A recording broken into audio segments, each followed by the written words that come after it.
नमस्कार दोस्तों, आपका मेरी जान पर स्वागत है। तो नेपाल में आपको पता है बैलेंसा जो है वो वहाँ के जो है पीएम बन करके आ चुके हैं, और जब से वो आए हैं तब से आपको पता हुआ कि एंटी इंडिया कई सारे स्टेटमेंट्स वो दे चुके हैं। लेकिन आज एक बहुत ज्यादा शॉकिंग न्यूज आई है कि उनके फॉरेन मिनिस्टर इंडिया में आए, और इंडिया के साथ में जो मतलब बात हो रही है वो ये हो रही है कि दोनों ही देश एक ही रिवर के बच्चे हैं। मतलब पहले आप रोटी बेटी का संबंध निकालते हो, फिर ठीक है, फिर इंडिया को ही बोलते हो कि इंडिया जो है वो डोमिनेंट पावर है just because of impressing China. China को इम्प्रेस करने के लिए एंड चाइना से सीख करने के लिए हेल्प। आप इंडिया को ऑलवेज एंटी इंडिया, मतलब डोमेस्टिक पॉलिटिक्स में इंडिया के जो इंडिया के लिए जो उनकी फीलिंग्स है वो एंटी इंडिया डेवलप करवा रहे हो। पहले जो केपी शर्मा ओली आए थे जब डेमोक्रेसी 2008 से नेपाल में आई है, उसके बाद से देखेंगे कि एंटी इंडिया सेंटिमेंट्स जो है वो नेपाल में बढ़ता जा रहा है। ऐसा नहीं है कि बहुत ज्यादा कम है या ठीक है। या नेपाल, तो नेपाल के अंदर में एंटी इंडिया सेंटिमेंट्स का बढ़ना, फिर बैलेंस शाह का इस तरह से आना, जनजी प्रोटेस्ट होना, बैलेंसा का आना, और आने के बाद भी बहुत सारे एंटी इंडिया स्टेटमेंट्स का आना, साथ में ये कहना कि हमने आपकी जमीन पर भी कब्जा ली है, इस तरह के स्टेटमेंट्स देना, इससे इंडिया और नेपाल का जो रिलेशन, जो इतने सालों से रोटी बेटी का रिलेशन था, जो बहुत ज्यादा स्ट्रांग था, आज हम देखेंगे कि वो एक ताक पे आ चुका है। इसके पीछे का बहुत सारा कारण है। सबसे पहले पहला कारण है कि जियोपॉलिटिकल इफेक्ट जो कि चाइना का है। चाइना का, क्योंकि चाइना उसका पड़ोसी देश वो भी है, और दो नेपाल एक तरह से सैंडविच के बीच में फंसा हुआ है, दो देशों के बीच का सैंडविच है वो। ठीक है, मतलब दोनों तरफ ही डोमिनेंट पावर है, एक इंडिया एक तरफ चाइना, और बीच में फंस गया नेपाल। अब नेपाल को चलना है दोनों दोनों देशों के साथ में बैलेंस करके चलना है। और ऐसे सिचुएशन में नेपाल एक ओपन गेटवे हो जाता है चाइना के लिए। चाइना के लिए ओपन गेटवे, क्योंकि चाइना क्या है, नेपाल का यूज करके इंडिया में आप देखेंगे कई सारे इलीगल आर्म्स हो गए, फेक करेंसीज हो गई, स्लीपर सेल्स हो गए, ये सारे कौन से वे से आ रहे हैं? नेपाल से ही तो आ रहे हैं। तो नेपाल किस किस तरह से पाकिस्तान का टूल बन गया, चाइना का टूल बन चुका है, सीआईए का टूल बन चुका है, म्यांमार इसका टूल बन चुका है। किस तरह से, मतलब ये लोग डायरेक्ट जब म्यांमार नॉर्थ ईस्ट के वे से नहीं आ सकते तो वो भी नेपाल का रूट लेते हैं थ्रू चाइना। तो इस तरह से आप देखेंगे कि नेपाल एक तरह से टूल बन चुका है एंटी इंडिया सेंटिमेंट्स और एंटी इंडिया एक्टिविटी के लिए। वहीं इंडिया के लिए भी चाइना पर जो नेपाल है वो एक ओपन गेटवे हो सकता है अब नेपाल के चाइना के लिए, क्योंकि हम नेपाल का यूज कर सकते हैं चाइना पे अपनी डोमिनेंस को बढ़ाने के लिए। ये हो सकता है, लेकिन ऐसा होता नहीं है। ये बस मेरा ओपिनियन है।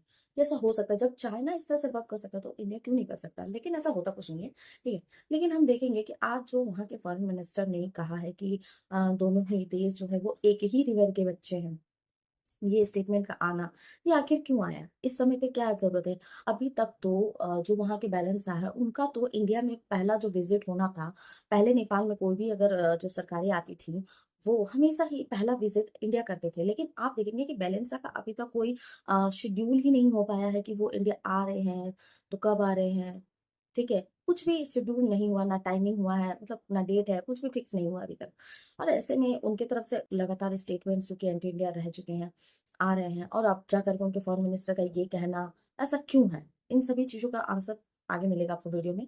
तो सबसे पहला बात है कि इंडिया ने जो 72 हेल्थ और 12 जो इंफ्रास्ट्रक्चर प्रोजेक्ट्स थे, जो हमने 2015 में जब नेपाल में एक बहुत बड़ा अर्थक्वेक आया था तब से लेकर के जब इंडिया ने शुरू किया था तब, ठीक है, तब भी यही सेंटर में गवर्नमेंट थी, तब से लेकर के अब तक में इंडिया ने उस प्रोजेक्ट को कंप्लीट कर दिया है।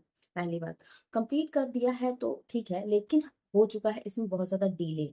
ठीक है, आप देखेंगे मोस्टली हम नेपाल के जितने भी प्रोजेक्ट्स होते हैं, खास करके इंफ्रास्ट्रक्चर प्रोजेक्ट्स जो होते हैं, वो इंडिया ही कंप्लीट करता है। इंडिया ही मोस्टली, आप देखेंगे इंडिया एक तरह से बड़े भाई की तरह से, मतलब हर चीज में नेपाल को सपोर्ट करता है। फिर भी नेपाल का ये रवैया इंडिया के अगेंस्ट में रहता है। नेपाल के कई सारे सिटीजन है जो इंडिया में आते हैं, रहते हैं, अपना मतलब सब कुछ करते हैं, लेकिन उसके बावजूद इंडियंस के लिए करके उनके मन में जो एक जहर, ऐसा नहीं है कि नेपाली खराब होता नहीं, नेपाली सब बहुत अच्छे होता है। लेकिन क्योंकि मेरी फ्रेंड भी नेपाली थी, लेकिन प्रॉब्लम ये है कि वहां की जो गवर्नमेंट है वो एंटी इंडिया सेंटिमेंट्स इस तरह से डेवलप करे कि किसी के मन में भी किसी कंट्रीज के लेकर के नफरत जो है वो जाग सकती है। तो यही सारी सिचुएशन हमको यहाँ पे देखने को मिलती है कि नेपाल में बहुत ज्यादा एंटी इंडिया सेंटिमेंट्स है। हमने प्रोजेक्ट्स कंप्लीट कर दिए, लेकिन एक तरह से उस पर भी क्वेश्चन मार्क लगाया जा रहा है कि इंडिया ने इतना लेट क्यों किया? भाई क्यों किया क्या?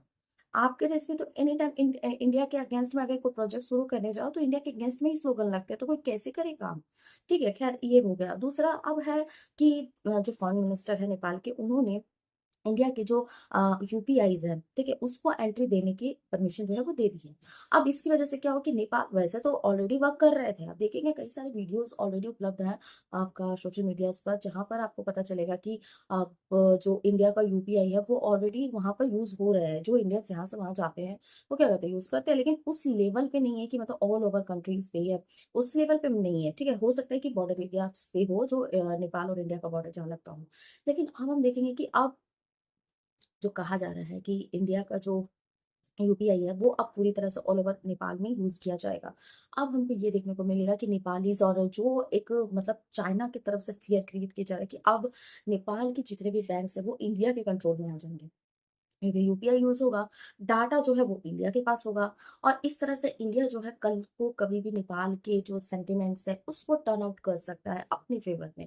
तो ये चाइना की तरफ से फेयर जो है वो क्रिएट किया जा रहा है। एंड क्योंकि देखो, चाइना इजीली नेपाल को नहीं छोड़ सकता है, ठीक है, क्योंकि वो अरुणाचल को क्लेम करता है, ठीक है, वो इंडिया के कई सारे बॉर्डर डिस्ट्रिक्ट्स को भी क्लेम करता है। सब ये मानना है उनका कि ये सारे जो है, ये क्या बोलते हैं, उनके फाइव फिंगर का पार्ट है। फाइव फिंगर यानी कि चाइना का जो फाइव फिंगर का जो कॉन्सेप्ट है, जो एक्चुअल चाइना छोटा है लेकिन इंडिया लेकिन उसको जो बना है वो फाइव फिंगर से बना है, जिसमें आपका तिब्बत वाला रीजन भी आता है। तो जो तिब्बत वाला रीजन आता है उसके अंतर्गत ये मानते हैं कि नेपाल तो उसका पार्ट है, इवन नॉट इवन नेपाल, बल्कि जितने भी हिमालयन रीजन है वो किसके पार्ट है, तो वो पार्ट है उनके फाइव फिंगर का। और ये फाइव फिंगर की वजह से इंडिया का जो हिमालयन रीजन है वो एक तरह से आप देखो कि एक इनसिक्योर प्लेस है, ठीक है।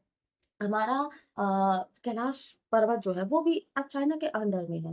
एंड आप देखेंगे कि जब से कैलाश चाइना के पास गया तब से चाइना की डेवलपमेंट बहुत ज्यादा तेजी से हुई है। जब तक वो तिब्बत का पार्ट था तब तक तिब्बत माना जाता था, लेकिन आज तिब्बत का आपको नामो निशान नहीं मिलेगा। तिब्बत ऑलमोस्ट साल भर में 2 साल में एक बार तिब्बत कभी न्यूज में आ जाता है, ठीक है, क्योंकि तिब्बत को पूरी तरह से एक्वायर कर लिया है चाइना ने।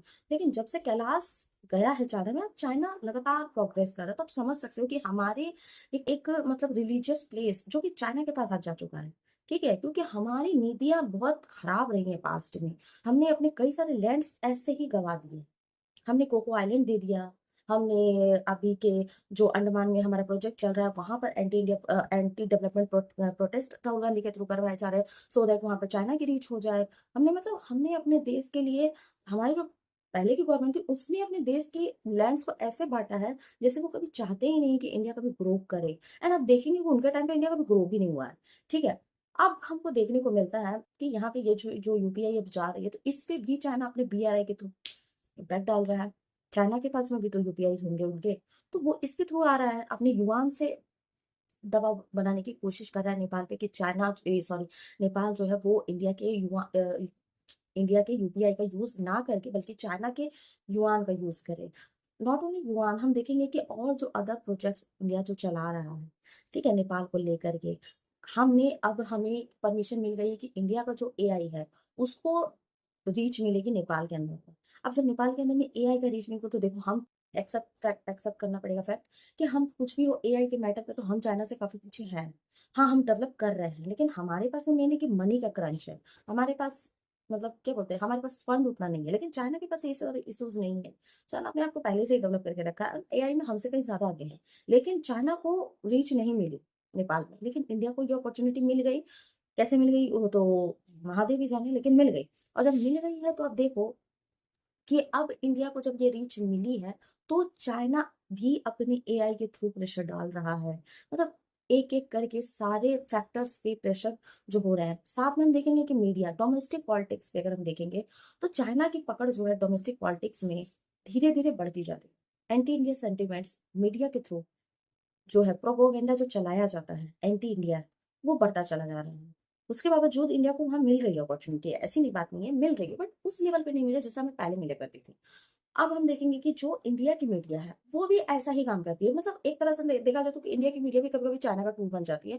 एंटी नेपाल स्टेटमेंट्स देती है, एंटी नेपाल, ऊपर से नॉट एवन ओनली इंडिया और नेपाल के जो रिलेशन है उसको मतलब एक तरह से इस तरह से दिखाती है प्रोपोगेंडा की तरह, जिससे इंडियंस और नेपाली दोनों के अंदर में हेट जनरेट हो रहा है।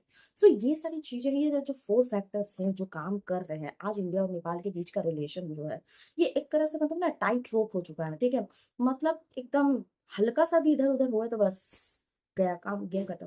तो यही सारी चीज़ें हैं जो इंडिया और नेपाल का जो हमारा संबंध, ऐसा नहीं है कि हमारा संबंध कभी मतलब बहुत बेटर नहीं था, बहुत बेटर था इंडिया और नेपाल का रिलेशन। आप देखेंगे कि कई सारे जो अगर हम पास्ट में देखेंगे तो इंडिया और नेपाल का रिलेशन जो बार-बार बोला जाता है कि रोटी-बेटी का था। फिर इंडिया और नेपाल के बीच में आपको कंट्रोवर्सी भी पता है, लिपु लेक को लेकर के है, काला पानी को लेकर के है, ठीक है? जिसको नेपाल क्लेम करता है कि ये उसका है, जबकि एक्चुअल जो ये था, उसके अकॉर्डिंग वो इंडिया का पार्ट था। तो इसको लेकर के भी आप देखेंगे कि किस तरह से इसको एक टूल की तरह से काला पानी लिपु लेक को टूल की तरह से यूज़ किया जा रहा है, इंडिया नेपाल के बीच में जो दुश्मनी क्रिएट करने के लिए। तो बहुत सारे फैक्टर्स हैं जो इंडिया और नेपाल के रिलेशन को मतलब आप देखेंगे इंडिया नेपाल के रिलेशन जो है उसका डेफिनेशन देती है। आज के टाइम पे ज़रूरी है कि देखो, हम तो जितना आज के टाइम पे ज़रूरी है कि नेपाल को भी अंडरस्टैंड करके चलना पड़ेगा, क्योंकि साउथ एशिया में आप देखो, साउथ एशिया जो ये वाला पार्ट है, ठीक है? यहाँ पर इंडिया का डोमिनेंस है और डे बाय डे इंडिया का डोमिनेंस बढ़ता जा रहा है। ऐसे ही कोई कंट्री एक जिस तरह से एंटी इंडियंस होते हैं, जो और भी जैसे कि और भी नैरेटिव जो एंटी इंडियन नैरेटिव चलाए जाते हैं, जिस तरह से उनको द्वारा जो बोला जाता है कि इंडिया जो है वो डाउन जा रहा है, तो इंडिया ये हो रहा है, इंडिया वो हो रहा है। एक्चुअली में अगर ऐसा होता तो बड़े-बड़े देश आपके साथ में एफटीआई नहीं करते। सीधी-सी बात, फ्री ट्रेड एग्रीमेंट एफटीए आपके साथ नहीं करते। ये कोई भी गिरी हुई इकोनॉमी के साथ में या एक लूज़र इकोनॉमी के साथ में कोई भी बड़ा कंट्री नहीं चलने को तैयार होता है, ठीक है? इंसान अपना इक्वल मतलब क्या है, बराबरी के लोग खोजते हैं, तो कंट्रीज़ में भी सेम यही लॉजिक होता है। तो हम यहाँ पे देखेंगे कि बहुत सारी चीज़ें हैं और ऐसे सिचुएशन में नेपाल में जो जितने भी डेवलपमेंट प्रोजेक्ट हैं, वहाँ के फॉरेन मिनिस्टर ने इंडिया को अलाउ कर दिया है, जबकि उनके पास में चाइना है। जबकि चाइना अपना पूरा डोमिनेंस नेपाल में रखता है।